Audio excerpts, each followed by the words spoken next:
ఒక చిన్న విషయమై క్లారిఫికేషన్ ఇవ్వాల్సిన అవసరం వచ్చింది. ఈరోజు సాక్షి మెయిన్ పేపర్లో నా నియోజకవర్గంలో ఒక గ్రామంలో పాములపర్రు, కోలమూరు అనే 2 గ్రామాల మధ్యన ఉన్న పొలాలకి వెళ్ళే ఒక రోడ్డు గురించి చాలా అన్యాయంగా మరి పోలీసులు కానీ నేను కానీ వ్యవహరిస్తున్నట్టుగా మరి almost 1/8 page in the main edition వాళ్ళు వేయటం జరిగింది. జిల్లా ఎడిషన్లో అయితే నేను పట్టించుకోకపోయేవాడిని, ఎందుకంటే జిల్లాలో అందరికీ ఏం జరుగుతుందో అనేది అవగాహన ఉంటుంది కాబట్టి.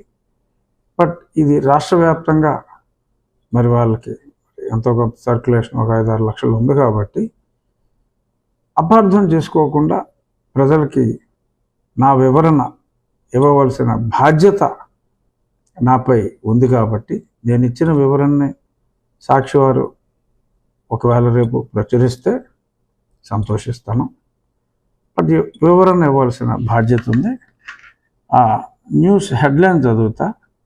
డిప్యూటీ స్పీకర్ ఇలాకాలో దళితులపై పోలీసుల అమానుషం, శ్మశాన వాటికలో బలవంతంగా రోడ్డు నిర్మాణానికి యత్నం, తీవ్రంగా ప్రతిఘటించిన దళితులు, ఉద్రిక్తత. డిప్యూటీ స్పీకర్ రఘురామకృష్ణరాజే చేయిస్తున్నారంటూ బాధితుల ఆరోపణ. సో ఇక్కడ నేను ఇవ్వాల్సిన వివరం ఏంటంటే, ఎక్కడైనా సరే గ్రామాల్లో పొంత రోడ్లని ఉంటాయండి. దాంట్లో పొంత రోడ్డు అంటే పొలాలకి వెళ్ళటానికి గతంలో ఉమ్మడిగా వదులుకొని ఏర్పాటు చేసుకున్న రోడ్డు. అదంతా ఆ పొంత రోడ్డు అనేది రెవెన్యూ వారి పరిధిలోనే ఉంటుంది.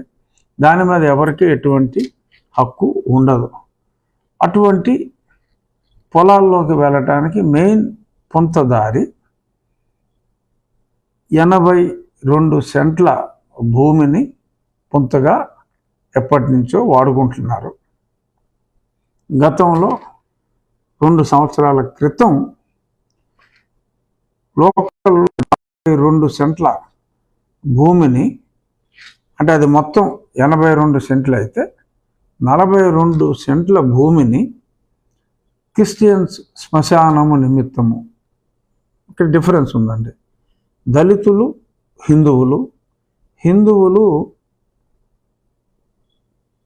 ఒక తనువు చాలించిన తర్వాత దాన్ని తగలబెట్టి అస్థికలను కృష్ణలోనో గోదావరిలోనో స్తోమత ఉన్న వాళ్ళు గంగానదిలో ప్రయాగలో కలుపుకోవటం, అక్కడ సమాధులు లాంటివి నిర్మించటాలు జరగవు. సో ఎక్కడైనా సరే హిందువుల శ్మశానం చాలా తక్కువ స్థలంలోనే, అంటే కార్యక్రమాలు నిర్వహించుకోవడానికి, పూజలు చేయటానికి కొంత స్థలం అవసరమైనప్పటికీ కూడా ఓవరాల్గా స్థలం రిక్వైర్మెంట్ ఒక్కో గ్రామాల్లో ఒక 1/2 ఎకరం, కొన్ని చోట్ల 25 సెంట్లు అలాగే ఉంటుంది. మతాచారం ప్రకారం క్రిస్టియన్స్కి వారు పూడ్చిపెట్టి దానిపైన సమాధి, స్తోమత ఉన్న వాళ్ళు గ్రానైట్తో, సో లేని వాళ్ళు సింపుల్గా సిమెంట్తో ఒక పెట్టెలో పెట్టి, ఆ పెట్టిన భూమిలో పెట్టి ఆ పైన దాన్ని ఒక సిలువతో ఏర్పాటు చేసుకుంటారు. దీనికి స్థలం చాలా ఎక్కువ కావాల్సి వస్తుంది. సో అక్కడ నెంబర్ 1 దళితులపై దాడి అని సాక్షి రాసింది తప్పు.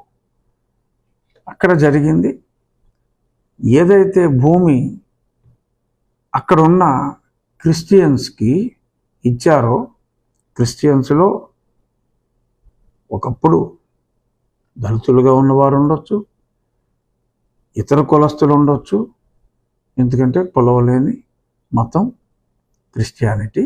సో కాబట్టి అందరూ కూడా ఆ మతం తీసుకున్నవారు కేవలం పూడ్చిపెట్టడం, దానిపైన సమాధి నిర్మించడమే జరుగుతుంది.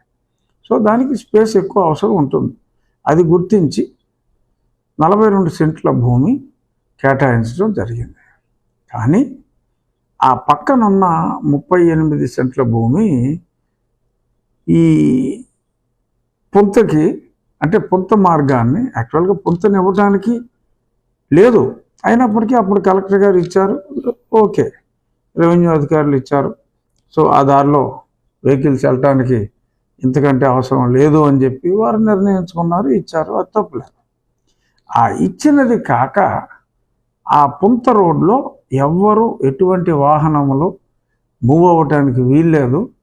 వేరే పొలంలోంచి మీరు వేసుకుంటే దారి వేసుకోండి, ఇది మా సమాధులు నిర్మించుకోవటానికి, మా మతాచారం ప్రకారం మా సమాధులు నిర్మించుకోవటానికి, అది శ్మశానం, హిందూ శ్మశాన వాటిక కాదు. సమాధులు నిర్మించుకోవటానికి మాకు ఎక్కువ స్థలం కావాలి, కాబట్టి కేటాయించిన స్థలం కన్నా ఆ పక్కన ఉన్నది కూడా మేము మా క్రిస్టియన్ శ్మశాన వాటికిగానే మేము భావిస్తున్నాం, మీరెవరూ రావటానికి వీల్లేదు, మీ పొలాల్లోకి మీరు వెనక పొలాల్లోకి వెళ్ళాలి అంటే మీరు పక్కన ఉన్న రైతుల పొలాల్లోంచి దారేసుకెళ్ళండి తప్ప ఇది కుదరదు అని చెప్పంటే ఆ రైతులందరూ వారి సమస్యని నా వద్దకు తీసుకొస్తే నేను ఎంఆర్ఓ గారికి వారికి ఏదైతే 42 సెంట్లు కేటాయించారో ఆ భూమిని మీరు ఇయర్ మార్క్ చేసి ఆ పక్కనున్న భూమిని అదే ఒక చిన్న పుంత మార్గం, కనీసం ఒక ట్రాక్టర్ అయినా వెళ్ళే విధంగా వీళ్ళకి ఇయర్ మార్క్ చేయకపోతే మొత్తం భూమిని వాళ్ళే తమదిగా భావించి అక్కడ కూడా ఈ సమాధులన్నీ వచ్చేస్తే చాలా ఇబ్బంది పడతారు, రైతులు ఇబ్బంది పడతారు. సో కాబట్టి ఉన్న వారికి కలెక్టర్ గారు అలాట్ చేసిన భూమిని వారికి ఇచ్చి ఆ పక్కన రైతులకి ఇబ్బంది లేని విధంగా, వెనకాల చేపల చెరువులు ఉన్నాయి, వరి పొలం ఉంది. సో కాబట్టి ఆ వెహికల్స్ వరి అయితే ధాన్యం తెచ్చుకోవాలి, మరి చేపల చెరువులు అయితే డైలీ మేత వేయాలి, ఇవన్నీ ఉన్నాయి. కాబట్టి వారి హక్కులకి భంగం కలిగించకుండా వీరికి ఇచ్చిన దాన్ని ఇబ్బంది లేకుండా రెవెన్యూ వాళ్ళని విడగొట్టమని పంపిస్తే వాళ్ళు తీసుకెళ్ళిన పరికరాలని అక్కడికి వచ్చి ఆ పరికరాలని తీసి పక్కనున్న కాలువలోనే ఎక్కడో విసిరేసి రివర్స్లో దాడి చేసి ఒకళ్ళిద్దరు వ్యక్తులు, సొమ్మసి వెళ్ళాలంటే ఏముందండి, కళ్ళు మూసుకుని పడిపోతే సొమ్మసి వెళ్ళిపోయారంటారు. సో ఊరికేనే మరి అలా కళ్ళు తిరిగి పడిపోయినట్టుగా నటిస్తే వీరు నిన్న ఎండ 38 డిగ్రీలు ఉంది అక్కడ, వీరు తీసుకెళ్ళి చొక్కా వేసుకున్నప్పటికీ ఆ రోడ్డు మీద పడుకోబెడితే మరి తార్ రోడ్డు సర్రని కాలుతుంది కాబట్టి ఏదో కొద్దిగా కాలిన వెంటనే వాళ్ళు లేచిపోయారు. వాళ్ళని హాస్పిటల్కి కూడా తీసుకెళ్లారు. ఎటువంటి గాయాలు ఏమీ లేవని చెప్పి వాళ్ళు ఉల్లాసంగా ఉత్సాహంగానే ఉన్నారని చెప్పి డాక్టర్లు తీర్మానించారు. సో అంతా సజావుగా ఈరోజు కాకపోతే రేపైనా జరుగుతుంది. ఇక్కడ చెప్పవలసింది ఏంటంటే సాక్షి వారికి దళితులపై దాడి అన్నది పచ్చి అబద్ధం. ఎవరిపైనా దాడి లేదు, దళితులు వారు అసలు కానే కారు. వారి మతాచారం ప్రకారం మాకిచ్చిన స్థలం కాదు, మాకు ఇంకా స్థలం కావాలి, ఏదైనా సరే మేము తీసుకుంటాం, అడ్డొస్తే అడ్డొచ్చిన అధికారులని కొడతాం, మేమే తనులు తిన్నట్టుగా పడిపోతాం, సాక్షి పేపర్లో వాళ్ళు రాస్తారు అనే ఈ దురుద్దేశాలు సమంజసం కాదు. గౌరవనీయులైన సాక్షి యాజమాన్యానికి నేను చెప్పేది ఏంటంటే వచ్చి గ్రౌండ్ రియాలిటీ చూడండి, ఆ పేపర్స్ వెరిఫై చేయండి. రేపొద్దున మీ సాక్షి కార్యాలయాలు ఉంటాయి, ఆ కార్యాలయాల్లో 4 శవాలు తీసుకొచ్చి పాతేసి ఈ శ్మశానం ఇది మా క్రిస్టియన్స్ శ్మశానానికి మేము వాడుకుంటున్నాం, ఎందుకంటే మాకు భూమి సరిపోవట్లేదు, దినదినం సంఖ్య పెరుగుతుంది, మేము పాతి పెట్టాలి అని నీ సాక్షి కార్యాలయం ఆక్రమించుకుంటే ఏం చేస్తావు అని whoever is the owner of Sakshi, ఎందుకంటే అఫీషియల్గా మరి నాకు తెలిసిన జగన్మోహన్ రెడ్డి గారు నాకు సంబంధం లేదంటున్నారు కాబట్టి ఎవరైతే సాక్షి యాజమాన్యం ప్రస్తుత యాజమాన్యం ఎవరున్నారో మీ కార్యాలయాల్లో ఇలాగే అక్కడ పబ్లిక్ రోడ్ని ఎలా అయితే ఆక్యుపై చేసి సమాధి నిర్మించినట్టే మీ కార్యాలయంలో సమాధి నిర్మించి రేపటి నుంచి ఈ కార్యాలయంలో చుట్టుపక్కల ఉన్న భూభాగాన్ని మేము మా సమాధుల కోసం వాడుకుంటామంటే అది ఎంత తప్పు అవుతుందో ఇది అంతే. రిప్రజెంటేషన్ ఇవ్వండి. ఇంకెక్కడైనా ఖాళీ స్థలం ఉంటే ఎక్కడైనా సరే వారికి ఖననం చేయటానికి ఏర్పాట్లు చేసుకోవచ్చు. ఈ పొలానికి ఇదే దారి. సో కాబట్టి ఈ దారిని మూసేస్తే వెనకాల ఉన్న పొలాలన్నీ నిరుపయోగం అయిపోయే ప్రమాదం ఉంది. కాబట్టి రైతుల ఆవేదనని గమనించి వీళ్ళ భూమిని టచ్ చేయకుండా న్యాయం చేయమని చెప్పి నేను ఎంఆర్ఓ గారికి చెప్పటం జరిగింది. వారిని అక్కడికి రానివ్వకుండా వీరు చర్యలు తీసుకుని రివర్స్లో నేను దాడి చేసినట్టుగా మాట్లాడటం సాక్షి యాజమాన్యానికి సమంజసం కాదు అని నేను తెలియజేయటం కోసం ఈ వివరణ ఇవ్వవలసి వచ్చింది.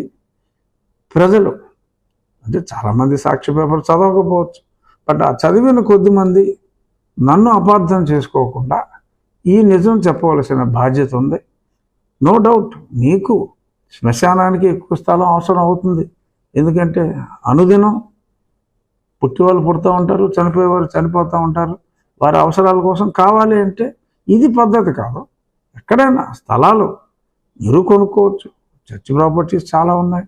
ప్రభుత్వం కూడా మీరు అడిగితే కాదందు ఇస్తుంది. కానీ ఇలా పక్కవారి ప్రాంతాలని ఇలా ఆక్రమించుకుని రివర్స్లో దౌర్జన్యాలు చేసి దాన్ని పోలీసులో లేదంటే స్థానిక ఎమ్మెల్యేయో చేసినట్టుగా సాక్షి పేపర్లో తప్పుడు రాతలు రాయటం సమంజసం కాదు అని ఇటు క్రైస్తవ నాయకులకు అలాగే సాక్షి యాజమాన్యానికి సవినయంగా తెలియజేయటానికి ఈ వివరణ.